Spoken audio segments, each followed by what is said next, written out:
we're going to try it. Welcome, everybody, to the STL Hockey Fan Podcast. My name is Corey. I guess you could say the host of STL Hockey Fan on TikTok.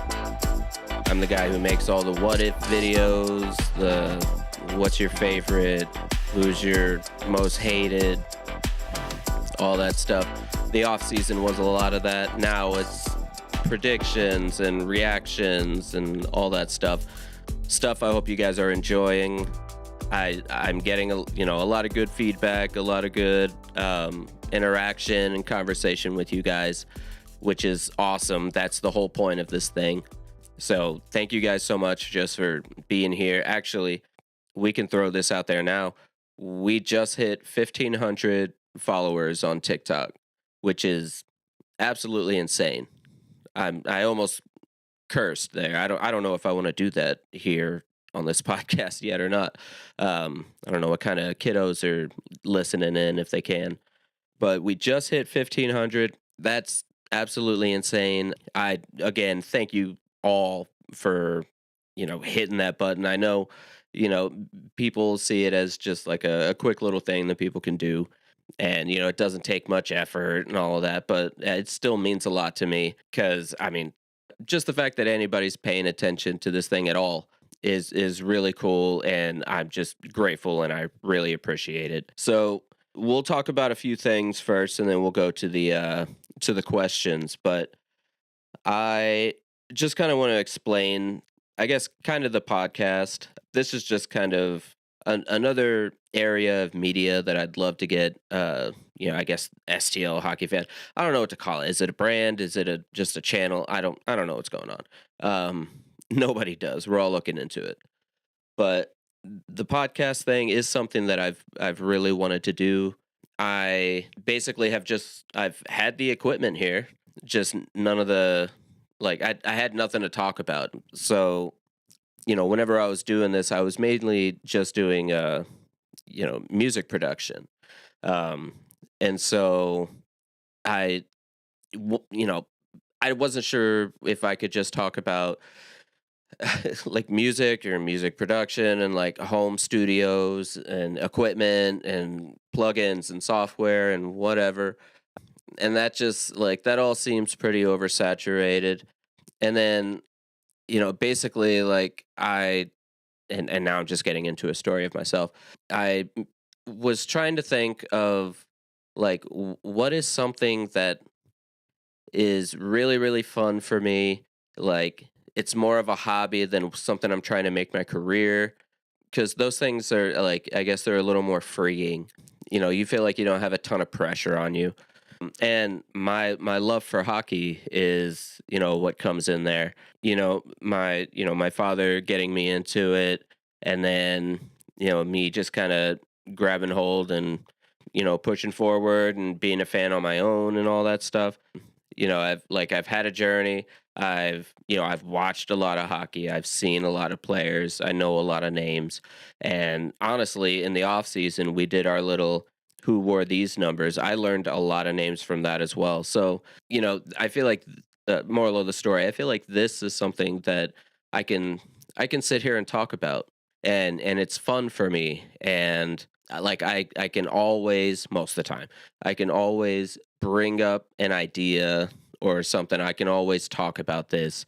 And I feel like that's easy for me. So that's kind of where the podcast comes from.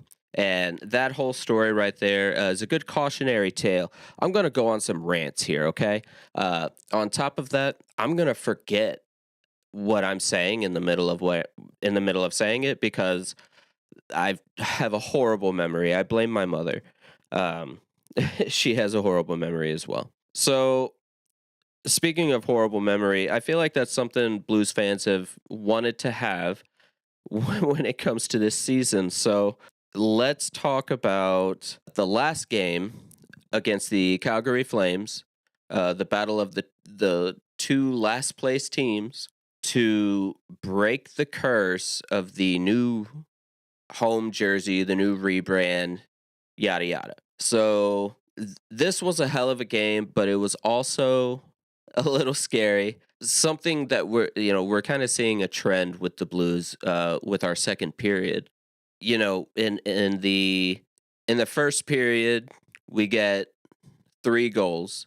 I believe that's all in the first period, and that's, incredible. That's what we've been wanting to see. Who cares if it's against a last place team? We need a win. If it's against an NHL team, I'm happy. Um, but then, we have our second period, and while they looked like I don't want to say the best defensively in the second period, but I want to say they they didn't look like they completely shut down. It wasn't like it was against Washington. My God. But the Flames still got back into it, and quick. Um I think it was within I'm going to get this wrong. I want to say it was within 27 seconds, which is insane. Like, if you're going to get a 3-goal lead, I mean, don't let up and just let these guys get themselves back in the game. Not just back into the game, one goal away from tying it. And then at that point you have another Seattle situation, or God forbid another Winnipeg situation with the 6-on-5. So they get back into it, but luckily that's all, the score ends up as 3-2 Blues. They break the curse. There was even a shot on goal that Benner saved right at the last second to keep this thing 3-2 and get us the win. I say us like I'm on the team. I'll talk about that as well. So a great game. Something that I hope they can carry over. I believe the next game is against the Flyers. That will be, oh God, I don't know when this is coming out. So I'm recording this. Good Lord, it's tomorrow. So we'll just say today. I don't know. Their next game is against the Flyers. Okay, we get it. So I'm hoping that's something that they carry over. I might make a video about this actually. So I just listened to the Last Minute Blues podcast, the latest one that they put out, and Alex Ferrario kind of had an epiphany, which I'm sure a lot of people out there already knew, but you kind of hope and you have that wishful thinking. But the fact that every season is a brand new season. You cannot carry over what happened in one season to another. Like, obviously, if you have great players and just a great team and great chemistry, that's good, and you can carry that over. You can look at teams like Dallas or Colorado. Those teams are like pretty much great all the time recently, so you can carry that over. That's built up, but something like the 12-game win streak to get us into the playoffs last year, a flurry of things created that. And it's, you would say Four Nations having Benner and Parayko in there to win the thing, and then come back and kind of like bring that, for lack of a better word, that mojo, that attitude, to the Blues locker room. That's a factor.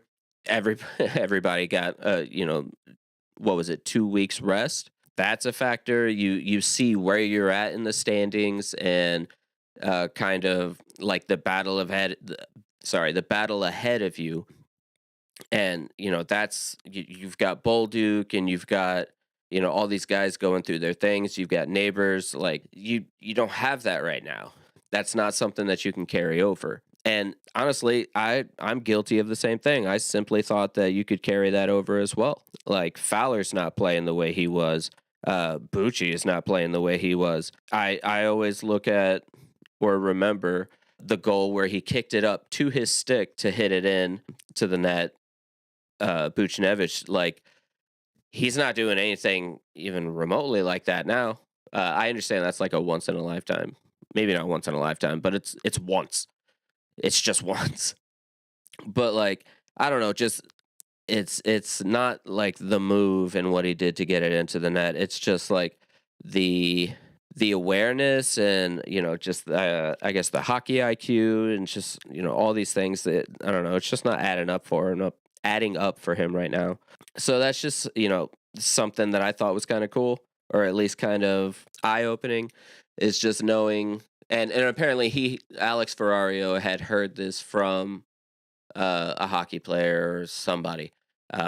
Listen to the episode; it's good. But that, you can't carry over from one season to another, and so pretty much everything is always slate clean. You start at square one. So how long did I rant there? Good lord, it's quite a bit. Okay, so let's get into questions. So we got 10 questions. Not that I've picked out, but that we actually got. I think all 10 of you, and I do think all like 4 or 5 of you that said they'll come back with a question. Some of you have, some of you haven't. I'm waiting on the ones who haven't.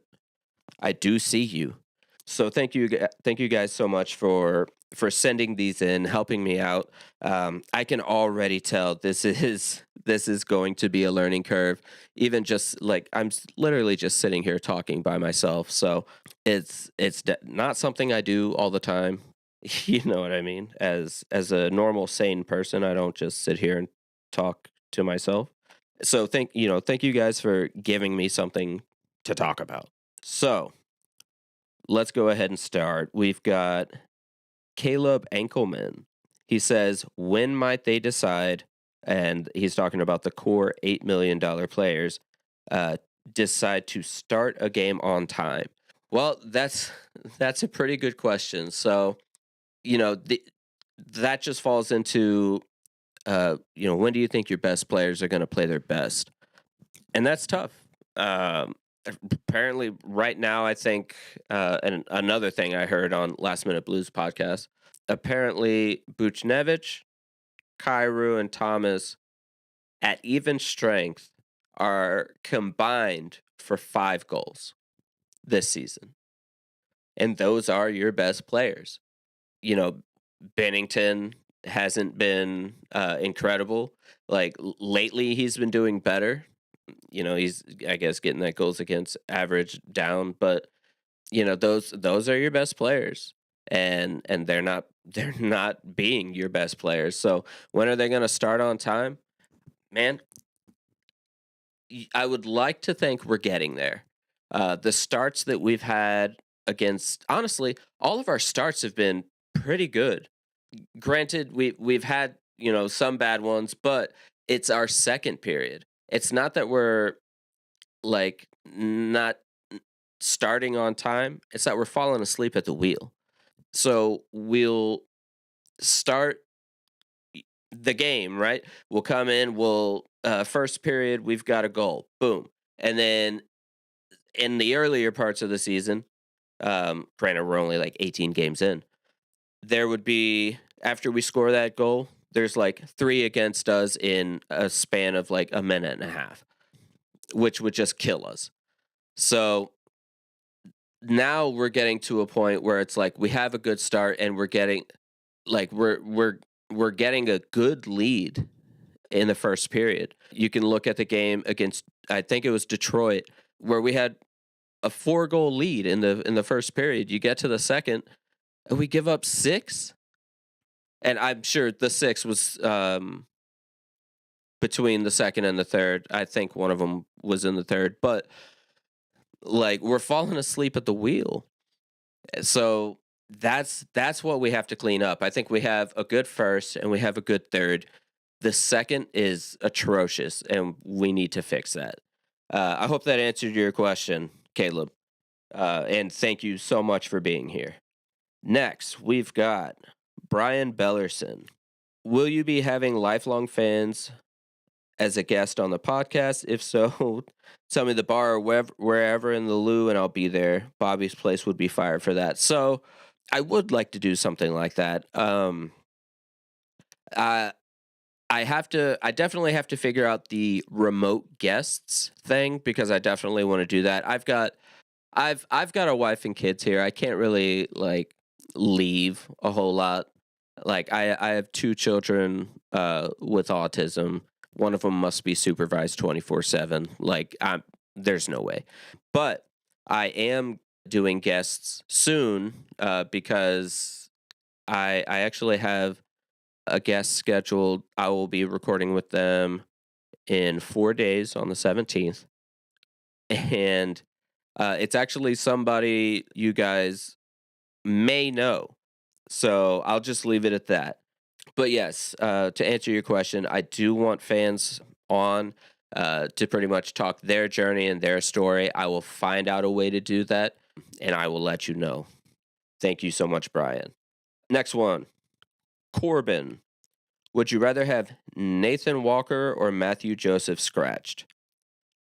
That is actually a really hard question because they're two different players. So Nathan Walker, he's gonna go out and he's going to hit and he's gonna create chaos and he's gonna do all that. Matthew Joseph is fast. He's speedy. He's like breakaway speedy, and he's got a hell of a shot.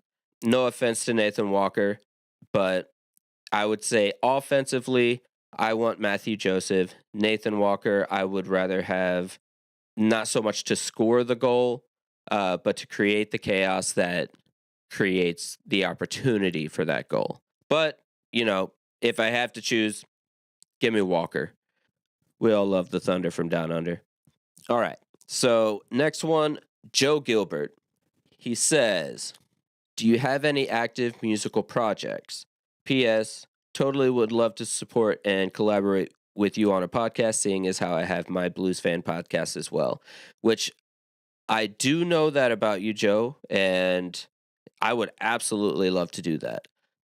I plan, once I get this thing all figured out and ironed and, smoothed and whatever, I do plan to, hopefully get into some collaborations with people. As far as do I have any active musical projects? Man, um, I I guess define active. So right now, I guess you could say I have my music producer artist thing. I don't know what to call it, guys. So G and G Sounds on Spotify and all that stuff. So G and G Sounds is active. That's me as a music producer. That's where I either make an entire song myself, or I make a song and have somebody else sing on it, or I let somebody build a song and I sing on it. It's a lot of collaboration. It's a lot of experimentation. I would say that's my active musical project. You should be able to hear some of my tracks behind some of my videos, but honestly, I need to. I should, honestly. Light bulb moment. Um, I need to just make my own little lo-fi, musical tracks to put behind my stuff. But it's that whole 1 minute thing that they're TikTok has that makes it to where I can't do that. But anyways, you should be able to hear some of my tracks, behind some of my videos. So, if you've heard anything that you like, check it out. It might be me. And honestly, if anybody else cares, check it out. G and G Sounds. That's G ampersand G Sounds. Basically, I've done music my entire life. So if you want to see where my expertise is and then come back and tell me that I'm not an expert because it wasn't that good, be my guest. All right, Joe, thank you so much, buddy. I appreciate, I see your name all the time. I look forward to your comments. I really appreciate you, buddy. Next one is Tanner. Do you think the Blues will move on from Jordan Kyrou? That's a flat out no. I really don't. There's a ton of trade talks and whatnot. Elliot Friedman is out here saying stuff, but in all honesty, I don't think so. Jordan Kyrou is like no, he may not be like a generational player, but he's top. He's he's one of the fastest in the league, and he needs to use that speed more, create that chaos. But he is an absolute asset to the team. I don't see any reason why you would get rid of him. You put him and Holloway together, and you've just got something dynamic. It just needs to get going. So that one's easy. That's a no. This next one, his name is just a bunch of American flags, so America. Do we get rid of Monty or someone else? I don't think we get rid of anybody. I think they're doing what they should do. Take Mayu, take Mayu, put him down in the AHL, let him get his confidence back. I don't think we see Skinner in any games. Kessel is doing pretty well. He even had the goal, which surprised me. They're sitting Kairu out a game, and he comes back and almost wins it. But of course, goalie interference that isn't goalie interference. Explain that. And honestly, I think if Bucci gets to a point where he is still not producing, but he's also like not on the right side of the puck, and he's not like even if he's not in the play, he's winning board battles, and he's getting breakout passes or something like that. If he's not doing any of that stuff, I think they sit him too. But other than that, no, I don't think we get rid of anybody. I think they're doing what they should be doing, and we just need to sit and wait and see how it goes. Army Army knows Army knows his team. He knows his team's potential. So I trust him. We'll see what happens here. God, don't make me wrong. Next one is, man, I know it says Caleb, but I'm gonna read it how it looks. Kale B55. It says, I've been very confused why they aren't keeping Bukestad on the fourth line so him and Walker Torpo can get rolling. So, and he says, and where can I listen in? Hopefully you're already listening. I'll let everybody know on the Tic Tacs. So I'm kind of confused about that too. Now, I do get it. So you've got Toropchenko and Walker as wingers, and then you've got Sundqvist in the center. So the last game they were looking like a good identity line. So that's your line you're going to put out to get some energy, but it's also a line that you're going to put out right after you score a goal to keep your energy. And they are looking like that. Every team needs an identity line. And I would say almost especially the Blues. It seems really hard for them to, like I said, they're falling asleep at the wheel. We need to keep our energy. So I think, Monty wants to put together that identity line and get all of that going. But I'll be honest, man, Bukestad, he was scoring. He was producing.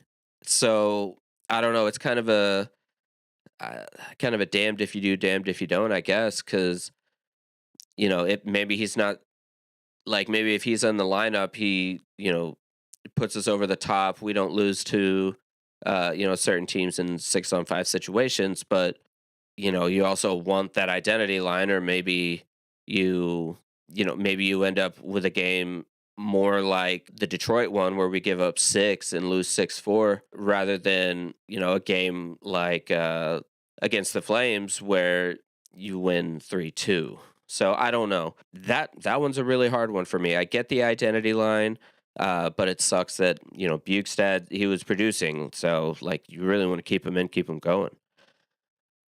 So next one is RKO Rune 223. Is it too early to tell, or should we have kept Bolduc? 100% way too early to tell.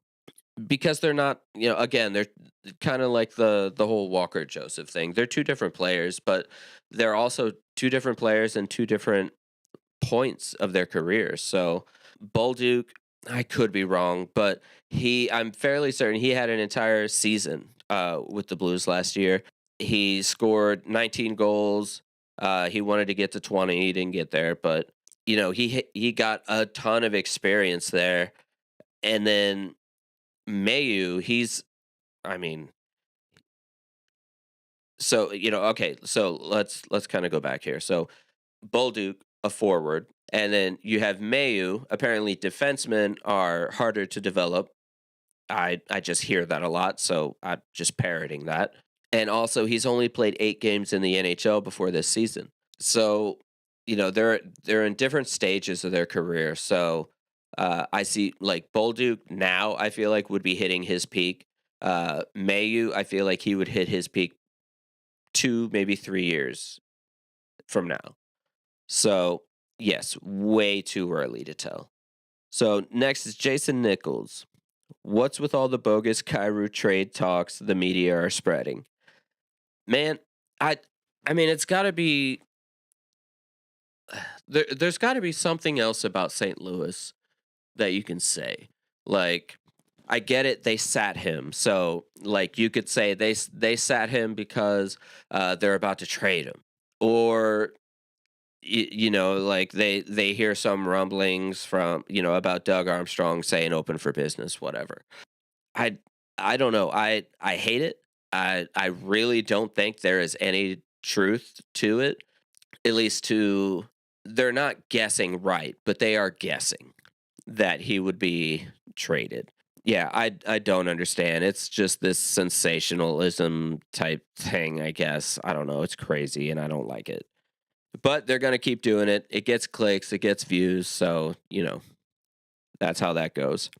And the last one here, last question, and then I'll wrap this whole thing up and then, we'll see how it sounds on the other side. And I'm not going to hide this. This one's from my wife, Jessie Young, and it's actually a very good question. She's not like huge into hockey, so good job, babe. She says, "What was the catalyst that helped the Blues win last night's game?" Jordan Bennington. Now, man, the goals he gave up, I just don't think there was anything he could do about those. Kind of the same with like the ones that Hofer gave up in a couple games before, where like it's just one of those goals that like the goalie cannot do anything about. Maybe there's a deflection in the middle of a friggin' 95-mile-per-hour slap shot, and you can't judge that. It goes in the back of the net. But I think that for one, what was it like 38 shots, 37, 38 shots, and he only gave up 2 goals? That's incredible. There was a lot of blocks in there. There was a lot of they're actually getting the puck out. I know we had a little bit of issues with it, but like they are getting better at it. But for the most part, I would say Jordan Bennington. I think he's getting there. Is he going to give up a few goals? John Cooper said it best. I've made a video about this. Him talking about him in the Four Nations. John Cooper said that he's a solid goalie. If he gives up 1 to 2 goals, your offense should be able to surpass that in their scoring and win you the game. And then he can give you, as long as he gives you that chance, then you should win your game. And it looks like he's back to doing just that with giving up only 2 goals in the last game. So I would definitely say Benner is the reason we won that game. So thank you, baby. So that's going to be it. Thank you guys again so much for sending in questions, commenting on the videos, just watching the videos, just everything you guys do. I really, really appreciate it. I appreciate all the support. You guys do so much. And it's something that I never expected.